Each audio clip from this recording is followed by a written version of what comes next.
Kinshasa na biso réalité ya banaki réalité ya banakino démission ya vice-président ya bureau ya Sénat Sami Badibanga, l'unique rescapé ya bureau Tambo Mwamba a lâché éponge mokolo ya lelo. Deal politique to pression à venir et couper sa mission raison, mais c'est l'homme indiscrétion mususu Sami Badibanga Tita azali kokota la gouvernement pour na kotika la partenaire moko ya union sacrée et bonga na ye. Procès enseignement primaire, secondaire pe technique et bandi mokolo ya lelo, nani aibi mbongo ya gratuité enseignement, nani aliaki mbongo et sengeli boye bato procès oyo ekokoma tina suka pe batu oyo nyonso maboko na bango ezali sali to pe bakotangama na ndenge ya mabe awa bakosala boloko bakosala prison et sengeli boye bato procès yango ezali kozala diffusé na chaîne nationale pour eloko boko ebo manate. Rencontre ya Katumbi na Sama Lokonde et sengeli boye bakesala makilobi na veille ya sortie ya gouvernement président ya assemble ayeye moko koyoka bakambo pe komona clair na ndenge masolo ezali kolekana pamba te sango ya mosika motema pasi alingia mona clair maseki ezate lobi gouvernement ezali kobima. Merci pour vos alliés belé ya kolanda première chaîne na bino o epesa bino ba information continue na lingala KNB News nazali wana lisusu pona kopesa bino basango ya lelo. Démission ya Sami Badibanga esalami mokolo ya lelo annoncé na président ya Sénat Modeste Bahati Lukwebo ba cause nango yebani clairement te balobi convenance personnelle de makambo pour un reportage ya Nathan Siata. Premier vice-président ya Sénat Sami Badibanga a démissionné mokolo ya lelo pour la raison ya convenance personnelle. Annonce epesami vendredi 5 mars ya lelo na président actuel ya Sénat Modeste Bahati Lukwebo liboso ya presse. Badibanga Tita auti ko déposer démission na ye mokolo ya lelo na bureau ya Sénat pour na ba raison personnelle. Yango communication oyo nalinga ikopesa na bino. Merci. Merci. Yakoyeba ezali que Sami Badibanga azalaki élu premier vice-président ya Sénat na ba élection ya bureau définitif ya chambre haute ya parlement o ezalaka organisé na 2019 kaka na kokota législatif o ye awelaka poste na candidat ya FCC Evariste Bochap pe alongaka ye na 60 voix contre 44 ezali la seule personne rescapée à bureau Tambo Mwamba o démissionnaki na février dernier suite à motion de défiance moko o ezalaka adressé contre bureau na bango ye atikalaki kino mokolo ya lelo a décidé kotika ebonga na ye pour na raison personnelle. Directeur exclusif ya programme alimentaire mondial ayambamaki mokolo ya jeudi et pas ya président de la République Félix Antoine Tshisekedi Tshilombo basolo la kinini bolanda ba détail na reportage ya Nathan Siata. Kobundisa maladi ya COVID-19 nde ezalaki na centre ya masolo na bango entre président Félix Antoine Tshisekedi Tshilombo na directeur exécutif ya programme alimentaire mondial David Besley Oyo azali en séjour na Kinshasa mikolo Oyo. Vie urgence Oyo ezali numéro 1 ya programme alimentaire mondial azokanisa ko travailler na soutien ya chef de l'État pe président en exercice ya Union africaine pona ko luka ko faire face na fléau Oyo. L'insécurité alimentaire et les effets de Covid.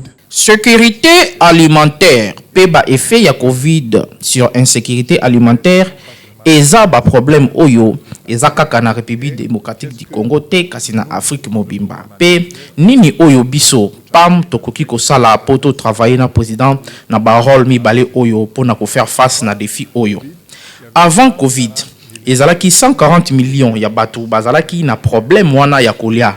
Lelo tokomi na 270 millions. Donc situation ezali très précaire na yango, il faut to sangisa makasi biso nyonso pona kolite na likambo wana. Soki to réagir sikoyo te bato bakokufa ebele, puis ba conflit et ko botama par-ci par-là ponango. Donc il faut to luka mbongo poto silisa yango. Na République démocratique du Congo, programme alimentaire mondial awuti kotia déjà programme moko ya monene oyo ekozala exécuté en collaboration na gouvernement. Le PAM vient de démarrer un projet stratégique de pays ici en RDC.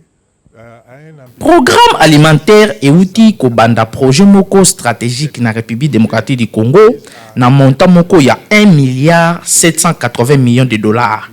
Projet oyo eye kakate pona kosunga ba vie ya ba plus vulnérable, mais eye mingi pe ko changer ba vie na bango. Na projet wana PAM ako travailler na gouvernement pona kosunga batu wana bakoma autonome. Madame Bintou Keïta, représentante et secrétaire générale des Nations Unies, yépe à Solagina, président de la République, Félix Antoine Tshisekedi Tshilombo, et le Canadien Nini, détail dans reportage Oyo. Félix Antoine Tshisekedi Tshilombo, président de la République, azali kozela na MONUSCO partenariat moko solide pona ko silisa ba massacre nyonso oyo ba force négative bazo sala na est ya mboka. Eza ndenge mokonzi ya mboka ayebisaki représentante spéciale ya secrétaire général ya ONU Bintou Keïta mokolo ya jeudi oyo na audience moko accordaki na ye na Palais de la Nation. Tout d'abord un accueil extrêmement chaleureux que j'apprécie énormément et Yaliboso na sepe na kei o ezalaki très chaleureux o na apprécié makasi pe lisusu to sololi kitoko selon attente na ye partenariat moko solide par rapport à la vision ya président Félix Tshisekedi na o etali ba priorité surtout na o etali ko combattre ba force négative na est ya République démocratique du Congo. Lisusu ko sala en sorte ko renforcer ma institution et qu'on travaille pour la stabilité du pays. Donc, il y a une grande question clé. Peut-être qu'il y a différents rendez-vous. Il y a mois où il y a pour la décision, il y a transition. Il y a MONUSCO et Mkondiamboka à l'obéla qui paie. Exprimer ses attentes également. Azalaki nommé Kalate na fonction, il y a représentante spéciale, il y a secrétaire général, il y a ONU. Na RDC Bintou Keïta a remplacé Leila Zerogi Oyo abengami pona makambo mususu. Aza guinéenne, azalaki sous-secrétaire général ya ONU pona Afrique. Azala déjà na Darfour pe na Fonds des Nations Unies pour l'enfant. Kinshasa, il est partout. Premier ministre Jean-Michel Samalukonde ayambaki bongo président ya ensemble Moïse Katumbi Chapwe basolola kinini ba détail na reportage oyo. Akomaki na ville province à Kinshasa mercredi 3 mars en après-midi. Président et ensemble pour la République Moïse Katumbi Chapwe akutanaki na premier ministre Jean-Michel Samalukonde Kenge mokolo ya jeudi 4 mars na fleuve Congo hôtel na cadre ya visite moko de courtoisie. Les deux personnalités bazwa ki mwa tango ya masolo selon ancien gouverneur ya Katanga ye ayaki komema message et encouragement na chef ya gouvernement ya Union Sacrée de la Nation na boye asingaki na population congolaise mobimba ba soutenir nouveau premier ministre Samalukonde po ye azali na ba défi ebele. Merci beaucoup, je suis venu d'abord féliciter le premier ministre. Merci beaucoup. Nayaki d'abord ko féliciter premier ministre. Nalingaki pe ko yebisa na population congolaise nyonso ba appuyer po ete azali na défi. Mboka esengeli ezala développer surtout ba problème na est social ya population ba réforme donc ezala makambo ebele. Heureusement qu'azali jeune donc a reçoit appui total ya population po ete tous na Congo ya malamu lobby pour avoir un Congo nouveau. Tueba que Woutaye Azala nommé le premier ministre Jean-Michel Samalukonde Nanu a dévoilé l'équipe gouvernementale Nayete du 22 au 1er mars. Nouveau locataire et primature à Soyola Kina. Au total 56 délégations en consultation pour finalement à former le gouvernement. Oye akokambe la masolo. Penyon soana ezo zelama na population congolaise. Pour tozo zelande musala et banda. Kinshasa et l'équipe partout.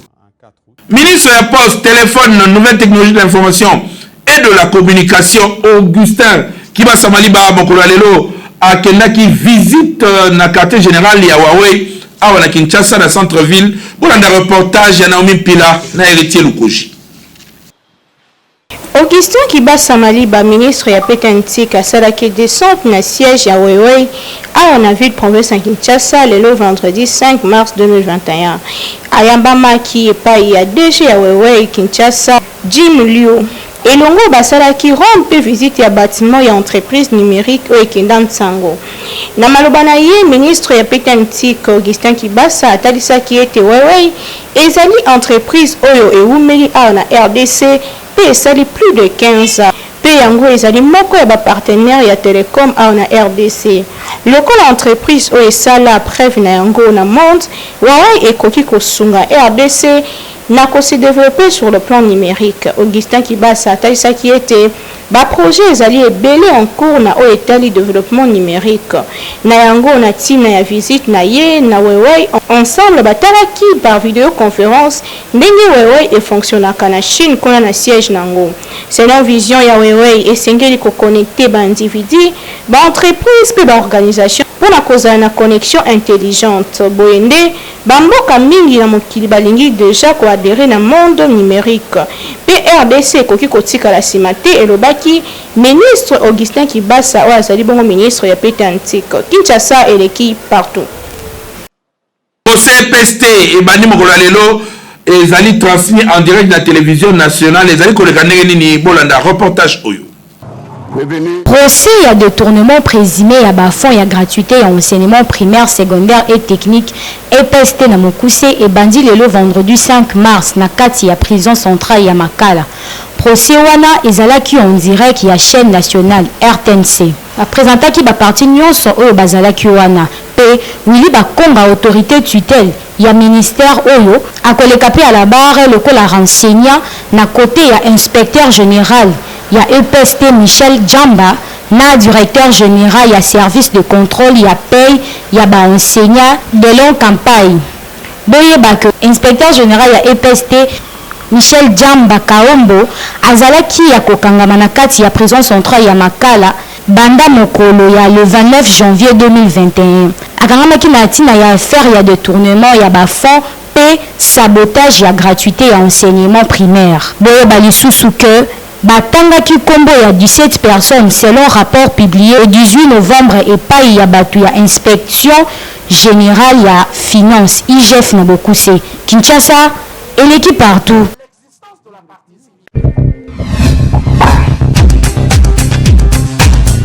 Le 5 mars, monde entier et c'est le journée mondiale de la prière, importance la prière peut impact na ngona bomo ya moto pour la détail na reportage à Naomi Pila. Chaque année, premier vendredi à mois de mars, vendredi 5 mars, plus de 170 pays dans le monde célèbrent la journée à prière. Journée instituée dans un mouvement de femmes chrétiennes laïques engagées dans la prière pour soulager la misère et la solidarité dans mon kili. Mouvement Oyebanda aux États-Unis Utah 1887 créé dans la rue Ellen James. Mwasi moko oyo azalaki ko lutter pour la prière pe réveil.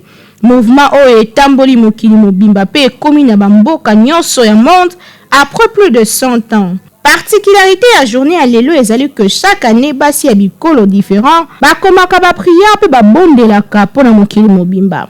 Ndakisa na 2007 basi ya église ya ba provenance différente bakomaki prière na titre oyo unis sous la tente de Dieu. En 2014, les femmes égyptiennes et différentes communautés chrétiennes basambelaki na thème ruisseau dans le désert, balobelaki li solo ya rencontre ya femme samaritaine na Yesu Christ na puis à Jacob. En 2019, les femmes Slovénie nde bazalaki na honneur pe balobelaki parabole ya fête o Yesu alobelaki na évangile selon Luc 15:24. Pe en 2021 mokolo lelo face à contexte sanitaire actuel et sanga ya basi basali vidéo ya prière où ils allaient proposer sur YouTube. Mois de mars, ils allaient mois ya ba maman. Puis journée le 5 mars, ils allaient journée de prière instituée na basi occasion pour na basi ya RDC basa la prière pour na ekolo mabota pe misala na bango. Mwasi yeba ke ozali dernière œuvre ya création pe cerveau monteur ya société. Prière na yo ekoki ko changer makambo ebele. Lelo vendredi 5 mars maman sala prière moko spécial pe ekokokisama soki osali yango na kondima nyonso. Oyoki salela. Kinshasa eleki partout. Bilatele ezaka na Kinshasa mutu akolata ba couleur ndenge alingi nzoka nde ba couleur pe ezaka na signification yango reportage intéressé biso mokolo lelo bolanda ba détail na reportage au signé Naomi Pila. Mikolo eleki tulakisaki bino batype ya batenu kasi lelo s'intéresser na bacouleur pe basignification na yango. Sur le plan vestimentaire d'entrée de jeu, tout noter que chaque couleur ezali na signification na yango pe na façon oyo esengeli elatama. Tobandi na couleur bleu, bleu erapelaka biso nature, mer pe mapata. Bleu ezali symbole ya paix, calme, sérénité, fraîcheur pe sensibilité. Yango ekoki kolatama na tango nyonso pe ezalaka kitoko. Couleur blanche oyo tobengaka pembe, pembe ezali ko représenter pureté, équilibre pe innocence, ekanisisaka biso kimia, sérénité, fraîcheur pe innocence.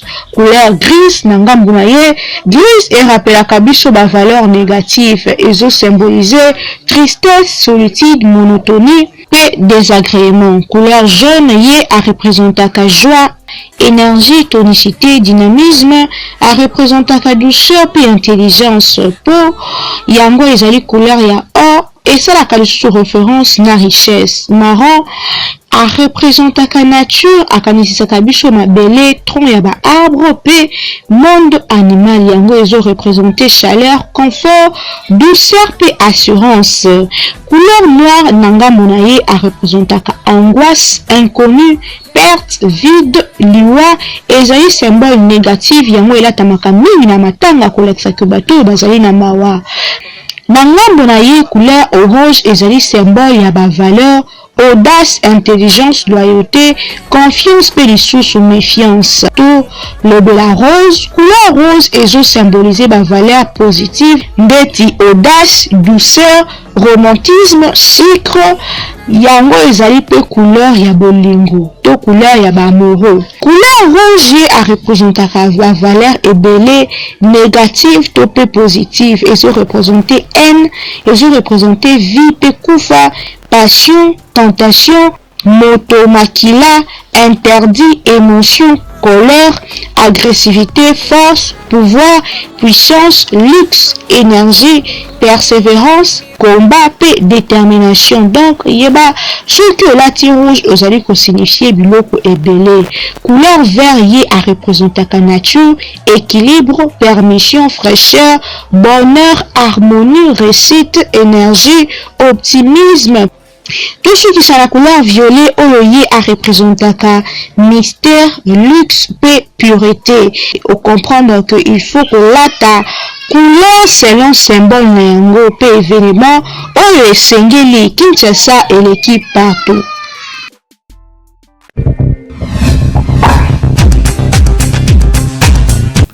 Âge nini esengeli obima na lupango famille, c'est-à-dire au na plus de 50 ans, au sonité, le baga o na ke pa na biso, même koloni no okende pe et pa ina yo. Bolanda ba détail na reportage signé Peggy Lunga na Wimpila. Société na société ezalaka na ba principe ba norme na yango nyonso esalemaka to pe ezalaka basé sur culture, religion pe ba conviction oyo eregisaka ba membre ya société yango ndakisa. Na Kinshasa pour na mibali débrialisme nde ezalaka top, donc esprit à qui cherche. Kasi la majorité ya basi surtout ba jeune fille bazalaka mibali ba pesa bango mbongo tope biloko ya kovanda nango, donc ba expiraka mingi na libala. Lelo motuni etunami na âge nini jeune fille tope jeune garçon esengeli abima na ndako ya baboti na ye. Ce qui n'a pas pesa âge moko boy na ko sala ngoma na ba 25 à 26 à 27 ans. Pourquoi? Le so comme na 18 ans. Na 18 ans, aux obligés net ba parents musu ba ninga bana bango so ba zuba diplôme d'état à continuer avec ba université. 18 ans, j'ai diplôme d'état. Université ko sala 5 à 6 ans. Ils ont bien 24 à 25 ans. au préparer année wana au Luganda kuna yo et comme moi na ba 26 ans. Donc question là est un peu complexe pour na opé ça na âge normal au jeune garçon ko bimanda ba parents pour azanda kuna yo. C'est un peu moins complexe mais là na le baraki pour na moi la mobali et occupé na ngo agité. Mais à partir de 25 ans garçon, un homme est censé libérer Ndako. Il y a pas parents. 25 ans. Moi, la mobile, il faut qu'on ait âge à 25 ans déjà aux adultes. Il faut quitter Ndako à parents. Mais en réalité, il y a un bandit de l'autre. Pas ce bandit de l'autre. Pas ce là, mon colonel, mon col. Bandit de l'autre, mais pas ces alakak. Donc, mon col, il faut qu'il ait âge à 25 ans ou quitter Ndako à parents. Ata au pire nanzela ata ma ya 50 te kapo koma odala responsable ata ya 50 tiango na mutu pour la responsable essentiel quand quitter ndaka ba parents na âge à 25 moi mobali ya ko tika ba parents na âge à 25 ans âge à 25 ans et là c'est que on comme siko responsable comme mukolo na âge à 25 ans siko comme ko ba makambo ko ko ça na vie na âge à 25 ans mais comme responsabilité responsabilité parce qu'on a âge à 25 ans. Aux hommes majeurs, on a responsabilité. Mais comme 25 ans, comme responsable, il y a un projet aux hommes pour ça. Dans l'âge à 25 ans, c'est une possibilité, Zali, donc on va quitter chez mes parents. Attends, moi, je suis coopérant, moi, je suis coopérant. Je suis OPI, je suis coopérant. Je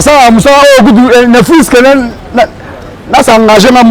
Bon, il dépend de celo, moyen moana.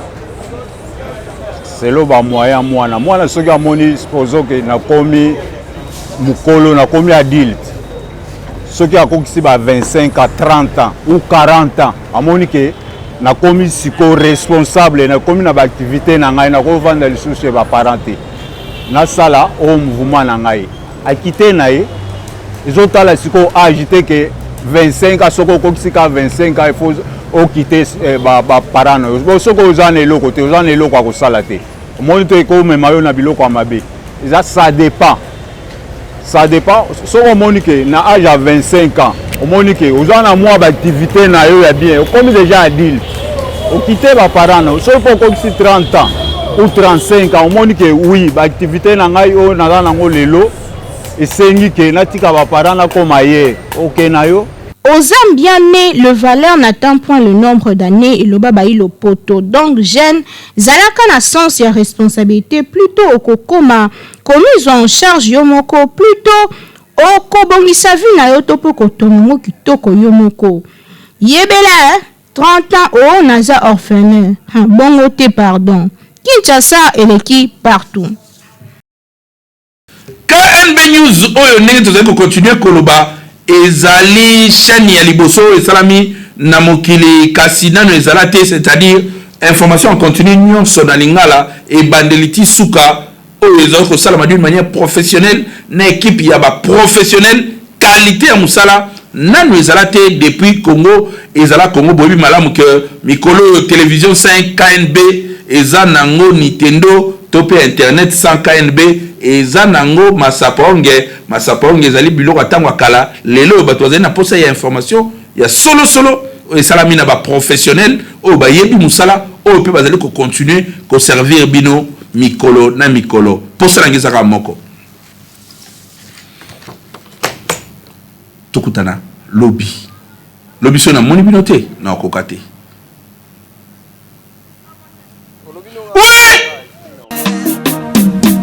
Magazino